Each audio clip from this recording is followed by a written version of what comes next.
fretboard can seem very mysterious. I've seen comments on this channel that say it's nonsensical.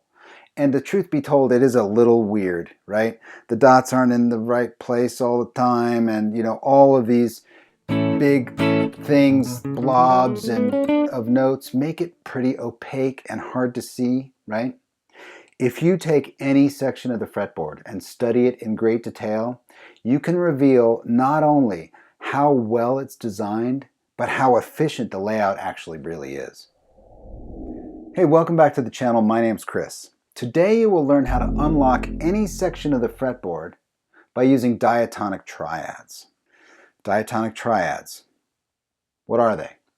Diatonic means of a key, in the key. Diatonic. That's what that means. Triads are just the smallest chord that reveals what type it is. Major, minor, or diminished. Diminished chords a little less popular than sort of the major and minor. Those are the big heavy hitters. But when you harmonize the major scale, you get a very, very specific set of chords that is either major, minor, or diminished. And triads, they're the smallest version of those chords. They have a root, a third, and a fifth in them. So when you take that set of information and you really, really dig down in one small area of the fretboard, it is it's like profoundly revealing how actually efficient and beautiful this design actually is. Let me show it to you. Let's study the fretboard together. This is not really a musical exercise.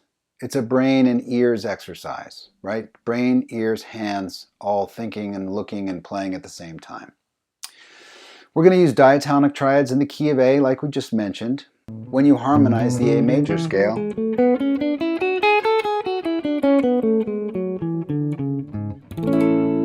you get these chords.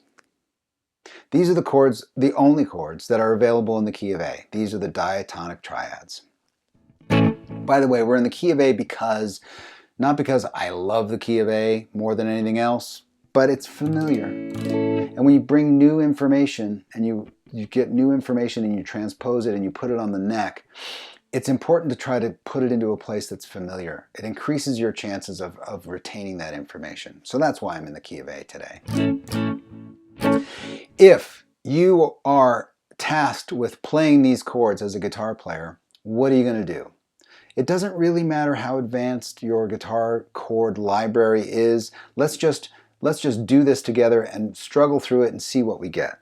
Just by looking at these chords, I'm pretty confident about most of this stuff. The sharps are that's going to make me a little nervous, and that diminished chord I got to work on that. But here we go. Here's A, I'm using a bar chord. Might as well use one there. Here's a C sharp, D chord, that's easy. E chord, another free pass. F sharp minor, yeah, I can do that. G sharp diminished, that's going to take me a second. A, we got through it, right? That's how guitar players think. I can get through this, I can make this happen. If I have a little more time, I might tweak some of these voicings, sort of bring my library to bear on it. But let me show you something. Let's just take those two first chords, A and B minor.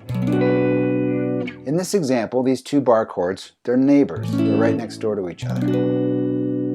This is parallel voice leading. Each one of the notes of this chord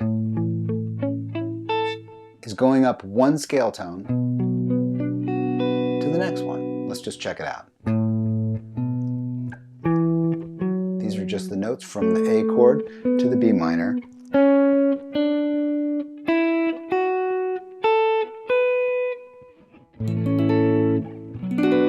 All parallel. Every single one of them did the same thing. If I make this choice instead, for whatever reason, I've just changed something, and I didn't do it on purpose. Now the voice leading goes like this. That checks out. That checks out as well. So far, so good.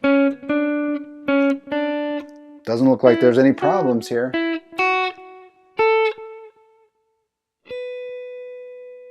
The top note doesn't have anywhere to go because this is a 6-note voicing, and this is a 5-note voicing. Listen to this. And now listen to this.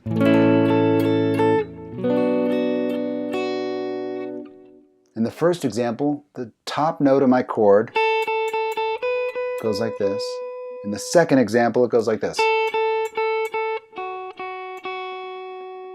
Did I design it that way? Did I think about it? Does it matter? It doesn't really matter when I'm playing with the band, when I'm just like slamming out some chords, right?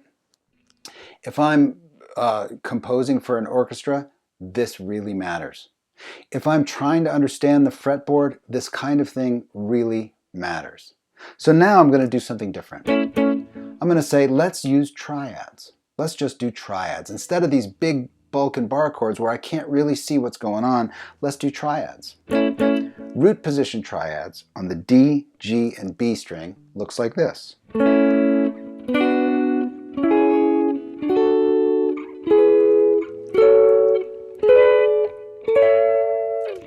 I can see the parallel voice leading pretty easily. Takes me way up the neck. Everything's pretty cool. Now I'm going to say, let's use the other two inversions of this triad. Triads on the D, G, and B string invert like this. Root position, third on the bottom, which is first inversion, fifth on the bottom, which is second inversion. Those are just the A chords, right?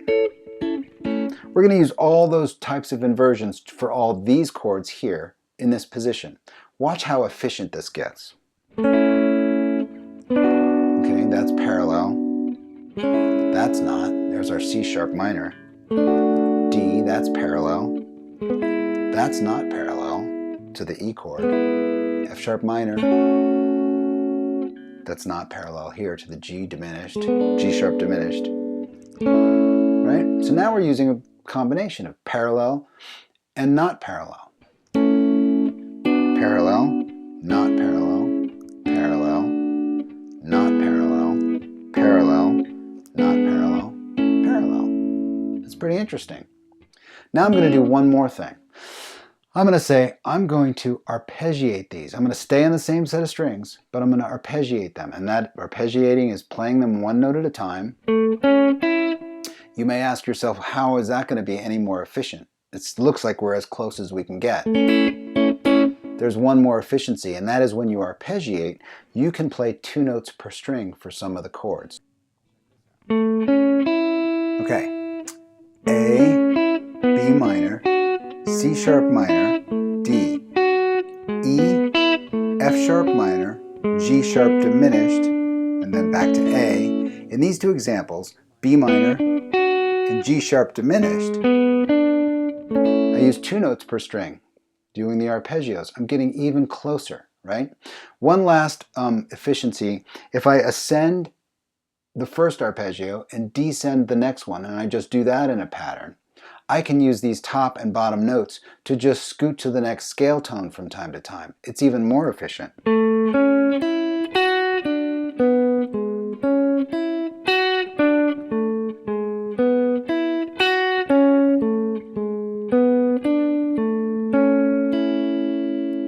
But now listen, like these chords are starting to sort of weirdly sound the same. Right? Listen to this. So this is 1, 2, this is 3, and 4. They sort of sound the same because we're using so many common tones now. There is no more efficiency you can get. When you play these chords like this, you are inside the core of the design of this instrument.